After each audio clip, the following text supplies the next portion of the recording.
প্ৰথম যোখন 1 অধ্যায় ঈশ্বৰৰ সৈতে সহভাগিতাৰ শুভ ফল। যি আদিৰে পৰা আছিল, যি আমি শুনিলোঁ, যি চকুৰে দেখিলোঁ, যি আমি মনোযোগেৰে দৃষ্টি কৰি দেখিলোঁ আৰু যি আমাৰ হাতেৰে অনুভৱ কৰিলোঁ, সেই জীৱনৰ বাক্যৰ প্ৰসংগ আমি লিখিলোঁ। আৰু সেই জীৱন প্ৰকাশিত আছিল, আমি দেখিছিলোঁ, সাক্ষ্য বহন কৰিছিলোঁ আৰু আপোনালোকলৈ সেই অনন্ত জীৱন ঘোষণা কৰোঁ, যি অনন্ত জীৱন পিতৃৰ সৈতে আছিল আৰু আমাৰ আগত প্ৰকাশিত হ'ল। সেয়া আমি দেখিলোঁ, শুনিলোঁ আৰু আপোনালোকলৈ ঘোষণাও কৰিলোঁ। গতিকে আপোনালোকেও আমাৰ সৈতে সহভাগিতা ৰাখিব। আমাৰ যি সহভাগিতা সেয়া পিতৃৰ সৈতে আৰু তেওঁৰ পুত্ৰ যীশুখ্ৰীষ্টৰ সৈতে সহভাগিতা।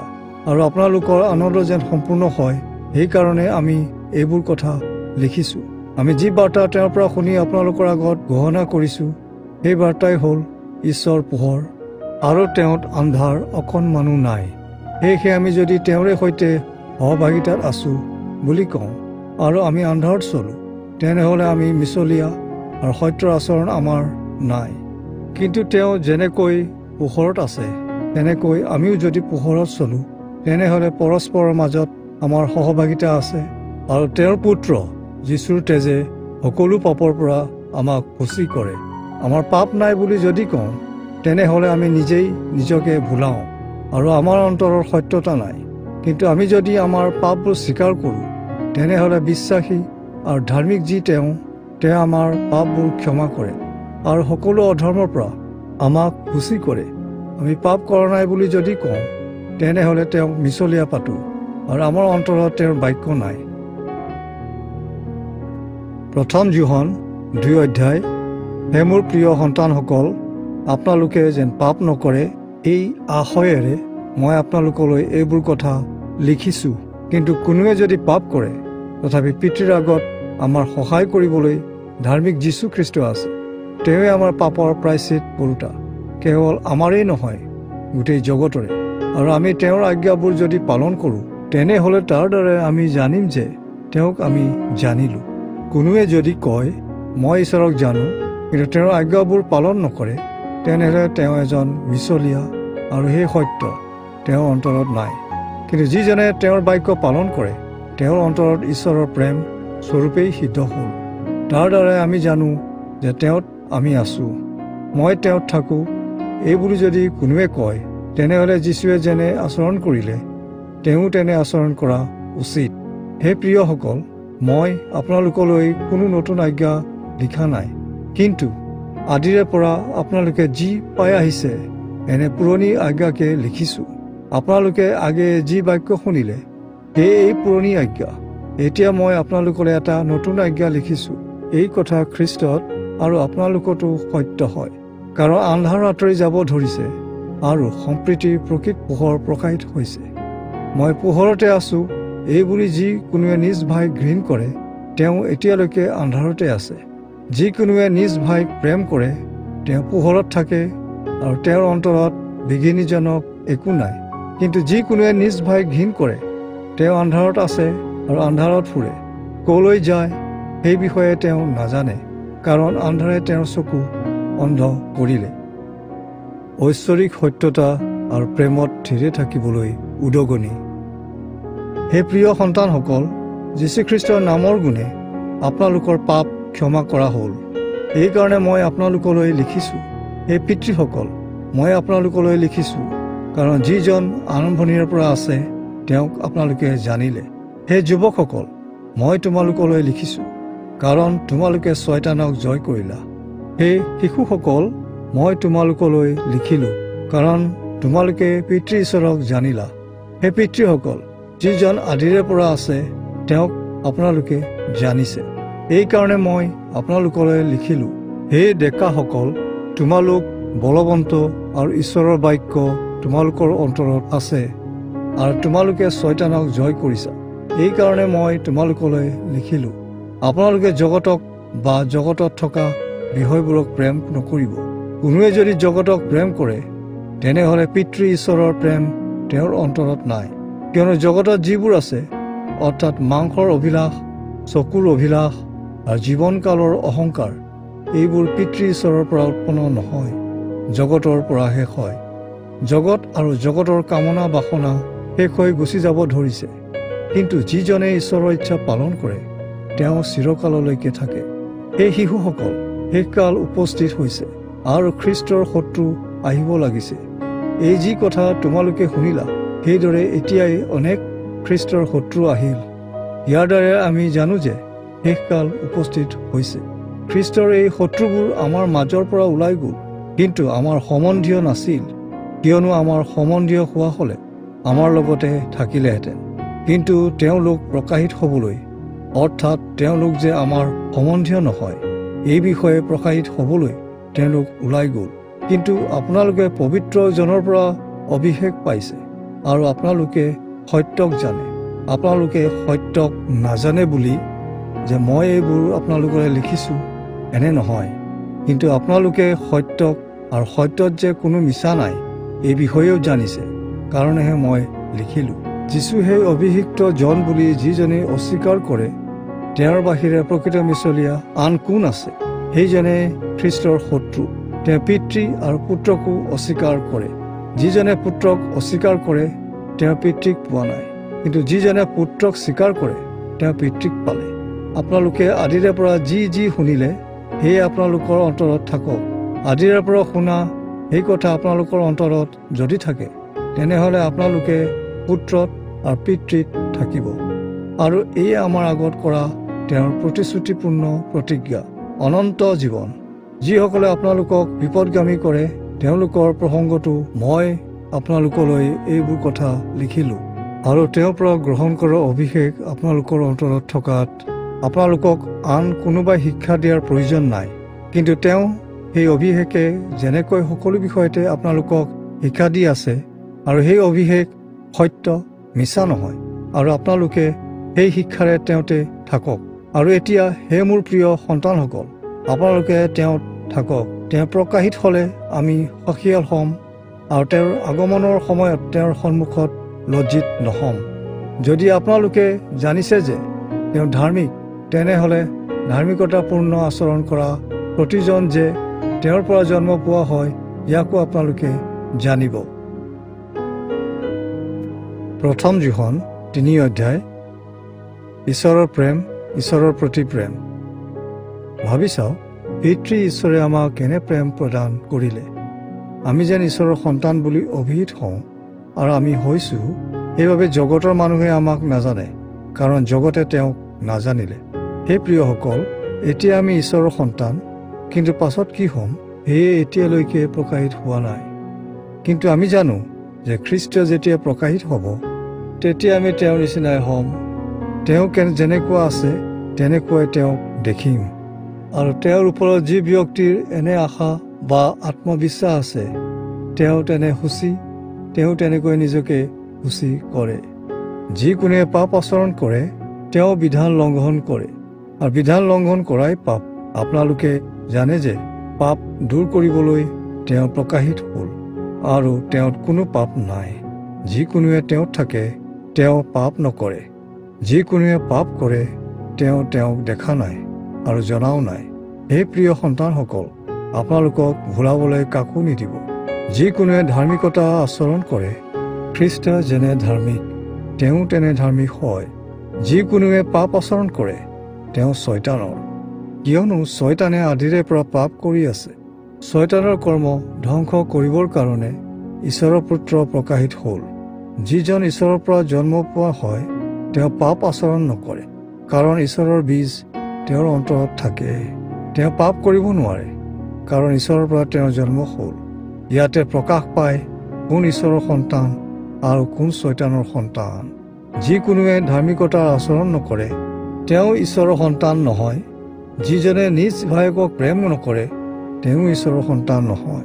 কিয়নো আমি যেন পৰস্পৰে প্ৰেম কৰোঁ, এই বাৰ্তা আপোনালোকে আদিৰে পৰা শুনি আছে। আপোনালোক কয়নৰ নিচিনা নহ'ব। কয়ন শয়তানৰ লোক আছিল, আৰু তেওঁ শয়তানৰ পৰা হ'ল। তেওঁ কি কাৰণে নিজ ভাইক বধ কৰিলে? কাৰণ তেওঁৰ কৰ্ম মন্দ আছিল, কিন্তু তেওঁৰ ভায়েক ধাৰ্মিক আছিল। ঈশ্বৰৰ সন্তানে ভাতৃপ্ৰেম দেখুৱায়। হে মোৰ ভাইসকল, জগতে যদি আপোনালোকক ঘৃণা কৰে তেনেহ'লে তাত বিস্ময় নামানিব। আমি ভাইসকলক প্ৰেম কৰাৰ কাৰণে বুজি পাওঁ যে আমি মৃত্যুৰ পৰা জীৱনলৈ পাৰ হ'লোঁ। ইয়াকে জানো, যিকোনোৱে প্ৰেম নকৰে তেওঁ মৃত্যুতেই থাকে। যিকোনোৱে নিজ ভাই ঘৃণ কৰে তেওঁ এজন নৰবধী। কোনো নৰবধীৰ অন্তৰত অনন্ত জীৱন নাথাকে। ইয়াক আপোনালোকে জানে। যীশুখ্ৰীষ্টে আমাৰ কাৰণে নিজৰ প্ৰাণ দিলে। ইয়াতেই আমি প্ৰেমৰ তত্ত্ব জানিবলৈ পালোঁ। আমিও ভাইসকলৰ কাৰণে নিজ নিজ প্ৰাণ দিয়া উচিত। কিন্তু যিজনৰ সাংসাৰিক জীৱিকাৰ উপায় আছে তেওঁ নিজ ভাইৰ অভাৱ দেখিও যদি স্নেহ নকৰি হৃদয় বন্ধ কৰি থয় আৰু তেওঁৰ পৰা নিজ স্নেহ আটক কৰে, তেনেহ'লে ঈশ্বৰৰ প্ৰেম কেনেকৈ তেওঁৰ অন্তৰত থাকিব? হে প্ৰিয় সন্তানসকল, আহক আমি কেৱল বাক্যৰ দ্বাৰাই বা জিভাৰে নহয়, কৰ্ম আৰু সত্যৰে প্ৰেম কৰোঁ হওক। ইয়াৰ দ্বাৰা আমি জানো যে সত্যৰ পৰা হওঁ আৰু আমাৰ অন্তৰে আমাক দোষী কৰিলেও তেওঁৰ উপস্থিতিত আমাৰ অন্তৰ আশ্বাসত থাকিব। কাৰণ ঈশ্বৰ আমাৰ হৃদয়তকৈ মহান আৰু তেওঁ সকলো জানে। হে প্ৰিয় সন্তানসকল, আমাৰ হৃদয় যদি আমাক দোষী নকৰে, তেনেহ'লে ঈশ্বৰত আমাৰ নিশ্চয়তা বা আত্মবিশ্বাস আছে। আৰু আমি যিহকে যাচনা কৰোঁ সেয়ে আমি তেওঁৰ পৰা পাওঁ, কিয়নো আমি তেওঁৰ আজ্ঞাবোৰ পালন কৰোঁ আৰু তেওঁৰ দৃষ্টিত যি যি সন্তোষজনক এই কৰ্ম আমি কৰোঁ। তেওঁৰ পুত্ৰ যীশুখ্ৰীষ্টৰ নামত আমি যেন বিশ্বাস কৰোঁ আৰু তেওঁ আমাক দিয়া আজ্ঞাবোৰৰ দৰে আমি যেন পৰস্পৰে প্ৰেম কৰোঁ, এয়ে তেওঁৰ আজ্ঞা। আৰু যিজনে ঈশ্বৰৰ আজ্ঞাবোৰ পালন কৰে তেওঁ ঈশ্বৰত থাকে আৰু ঈশ্বৰো তেওঁত থাকে। তেওঁ যে আমাৰ লগত থাকে ইয়াকে তেওঁ আমাক দিয়া আত্মাৰ দ্বাৰাই আমি জানো। প্ৰথম যোহন 4 অধ্যায়। হে প্ৰিয়সকল, আপোনালোকে সকলো আত্মাত বিশ্বাস নকৰিব, কিন্তু সেই আত্মা ঈশ্বৰৰ হয়নে নহয় সেই বিষয়ে জানিবৰ বাবে আত্মাবোৰ পৰীক্ষা কৰি চাব। কাৰণ জগতত বহুত ভুৱা ভাওবাদী ওলাল। আপোনালোকে ঈশ্বৰৰ আত্মাক এনেদৰে জানিব পাৰিব, যীশুখ্ৰীষ্ট যে মাংসত আহিল এই কথা যিবোৰ আত্মাই স্বীকাৰ কৰে সেই আত্মা ঈশ্বৰৰ, আৰু যি আত্মাই যীশুক স্বীকাৰ নকৰে সেইবোৰ ঈশ্বৰৰ নহয়। সেয়ে খ্ৰীষ্ট শত্ৰু আত্মা এই বিষয়ে আপোনালোকে শুনিছে। এইবোৰ ইতিমধ্যে জগতত এতিয়া উপস্থিত হৈ আছে। হে প্ৰিয় সন্তানসকল, আপোনালোক হ'ল ঈশ্বৰৰ আৰু আপোনালোকে সেই আত্মাবোৰৰ ওপৰত জয় কৰিলে, কিয়নো জগতত থকা জনতকৈ আপোনালোকত থকা জন মহান। এই আত্মাবোৰ জগতৰ, এইকাৰণে জগতৰ কথাহে কয় আৰু জগতৰ লোকসকলেও সেইবোৰৰ কথা শুনে। আমি হ'লে ঈশ্বৰৰ লোক। যিজনে ঈশ্বৰক জানে তেওঁ আমাৰ কথা শুনে। যিজন ঈশ্বৰৰ নহয় তেওঁ আমাৰ কথা নুশুনে। ইয়াৰ দ্বাৰাই আমি সত্যৰ আত্মা আৰু ভ্ৰান্তিৰ আত্মাক জানিব পাৰোঁ। হে প্ৰিয় লোকসকল, আহক আমি পৰস্পৰে প্ৰেম কৰোঁ হওক, কিয়নো প্ৰেম ঈশ্বৰৰ পৰা হয়। যিকোনোৱে প্ৰেম কৰে, হে প্ৰিয় লোকসকল, আহক আমি পৰস্পৰে প্ৰেম কৰোঁ হওক, কিয়নো প্ৰেম ঈশ্বৰৰ পৰা হয়। যিকোনোৱে প্ৰেম কৰে তেওঁ ঈশ্বৰৰ পৰা জন্ম পোৱা আৰু তেওঁ ঈশ্বৰক জানে। যিজনে প্ৰেম নকৰে তেওঁ ঈশ্বৰক নাজানে, কিয়নো ঈশ্বৰেই প্ৰেম। ঈশ্বৰৰ একমাত্ৰ পুত্ৰৰ দ্বাৰাই আমি জীৱন লাভ কৰিবলৈ ঈশ্বৰে যে তেওঁক জগতলৈ পঠালে, ইয়াতে আমাৰ বাবে ঈশ্বৰৰ প্ৰেম প্ৰকাশিত হ'ল। ঈশ্বৰক যে আমি প্ৰেম কৰিলোঁ এনে নহয়, কিন্তু তেওঁহে আমাক প্ৰেম কৰিলে আৰু আমাৰ পাপৰ প্ৰায়শ্চিত হ'বলৈ নিজ পুত্ৰক পঠাই দিলে। ইয়াতেই প্ৰেম আছে। এই প্ৰিয়সকল, ঈশ্বৰে আমাক যদি এনে প্ৰেম কৰিলে তেনেহ'লে আমিও পৰস্পৰে প্ৰেম কৰা উচিত। ঈশ্বৰক কোনেও কেতিয়াও দেখা নাই। আমি যদি পৰস্পৰে প্ৰেম কৰোঁ তেনেহ'লে ঈশ্বৰ আমাৰ লগত থাকে আৰু তেওঁৰ প্ৰেম আমাৰ মাজত সিদ্ধ হয়। আমি জানো যে তেওঁ আমাৰ মাজত আছে আৰু আমিও তেওঁৰ লগত আছোঁ। এই বিষয়ে আমি জানো কাৰণ ঈশ্বৰে তেওঁৰ আত্মাক আমাৰ বাবে দান কৰিলে। আমি দেখিছোঁ আৰু সাক্ষ্য দিছোঁ যে পিতৃয়ে জগতৰ ত্ৰাণকৰ্তা হ'বলৈ তেওঁৰ পুত্ৰক পঠাই দিলে। যীশু যে ঈশ্বৰৰ পুত্ৰ, ইয়াক যিজনে স্বীকাৰ কৰে ঈশ্বৰ তেওঁত থাকে আৰু তেওঁ ঈশ্বৰত থাকে। আমালৈ ঈশ্বৰৰ প্ৰেম আছে, এই কথা আমি জানো আৰু বিশ্বাসো কৰোঁ।